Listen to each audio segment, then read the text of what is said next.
Hola, hola, este es el segundo video de la introducción a la Biblia. En esta voy a completar un poco más sobre la información que da evidencia y prueba irrefutable de que la Biblia es un libro que deberíamos considerar con respeto, un libro que a pesar del bajo escrutinio sobre el que se le ha puesto, pues ha podido salir impecable, digámoslo, no ha mostrado ninguna discrepancia o ninguna contradicción.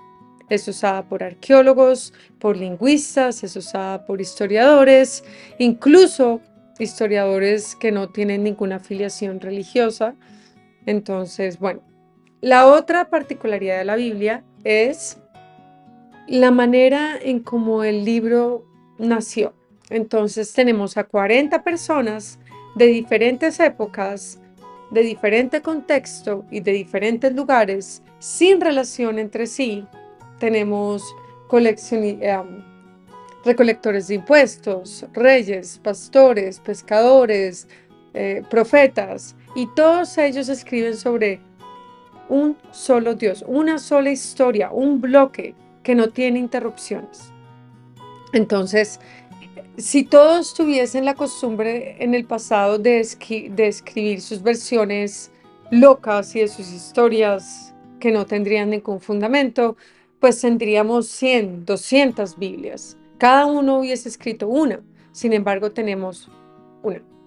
Entonces, esa es una particularidad que independiente de la versión que nosotros querramos tener de Dios, hace que la Biblia esté por encima de cualquier otro libro. Si te gusta Shakespeare, créeme, la Biblia está por encima de Shakespeare millones, millones de millas adelante. Bueno, las cartas de Amarna es una evidencia arqueológica que muestra la correspondencia entre los reyes canaánes y el faraón de Egipto.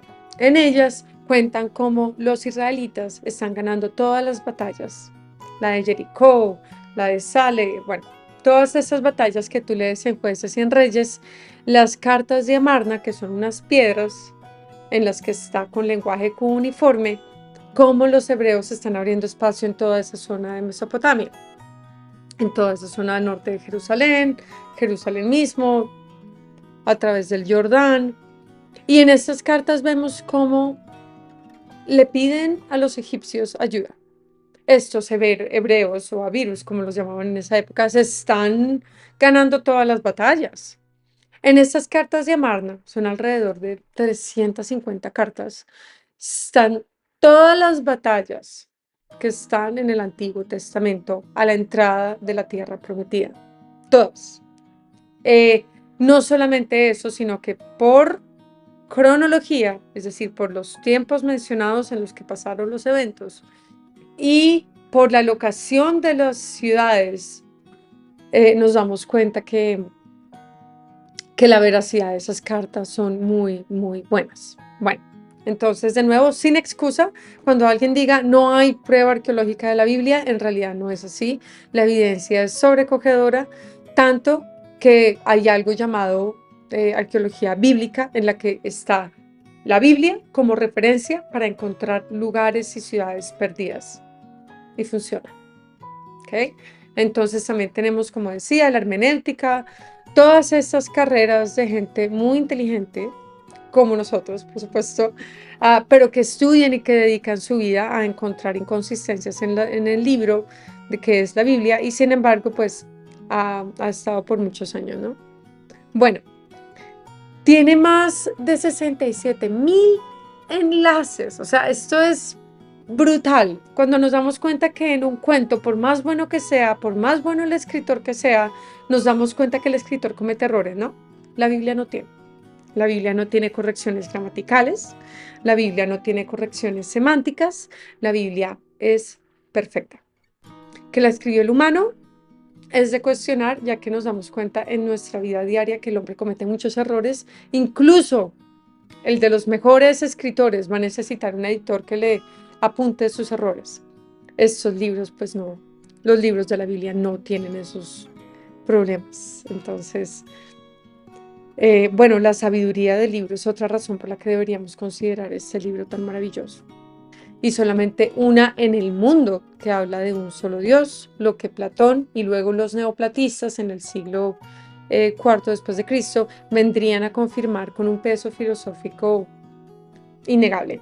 Bueno, lo que también iba a contar era cómo la Biblia, con estos 67.000 enlaces, nos da una figura de Jesús antes de que Él viniera al mundo. Entonces, eso es algo que ningún libro tiene, ningún libro. Entonces, cuando lo miramos desde ese punto de vista, nos damos cuenta que el libro, si fue escrito por humanos, no fue inspirado por humanos. El humano no escribe de esa manera. El humano no escribe una narración, mucho menos 40 de ellos, en los que se ataque la naturaleza del hombre. En esta, sí. La Biblia nos está diciendo que tenemos la semilla del pecado en nuestro cuerpo, la carne, Caín, esa naturaleza carnal que vive de la tierra, y eso es lo que nuestra carne es, se sirve a sí misma.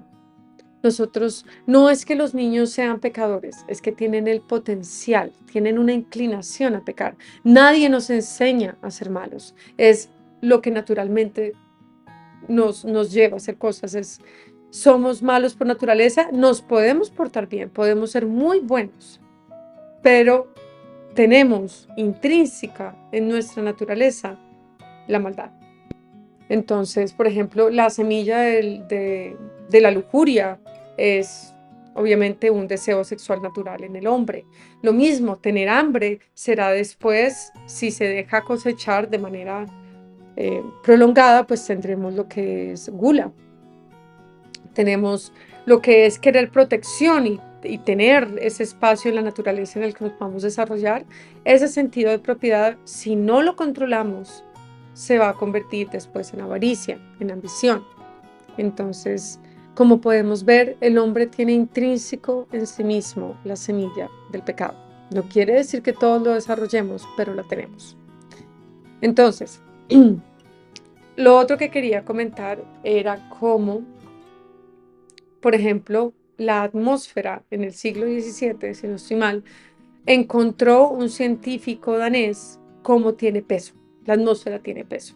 Y esto fue 1700 años después o más, desde que se escribió Job, que es donde está la referencia bíblica de que Dios pesó el aire que le iba a poner a la tierra, en el que pensamos, esto, si lo escribió un hombre, tuvo que haber sabido mucho de ciencia, mucho de medicina.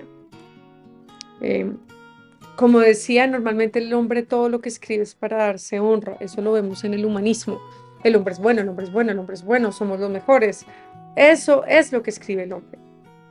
La piedra Rosetta en Egipto, ¿cómo es que Champollion, creo que fue el que pudo traducir esa piedra? Muy simple. Él dijo, vamos a empezar porque todo el que escribe sobre sí mismo es para decir, yo soy. Yo soy el mejor, yo soy el rey, yo soy Akenatón, yo soy este. Y ese fue el principio por el que él pudo empezar su sistema de traducción. Bueno, en la Biblia, pues la verdad, no.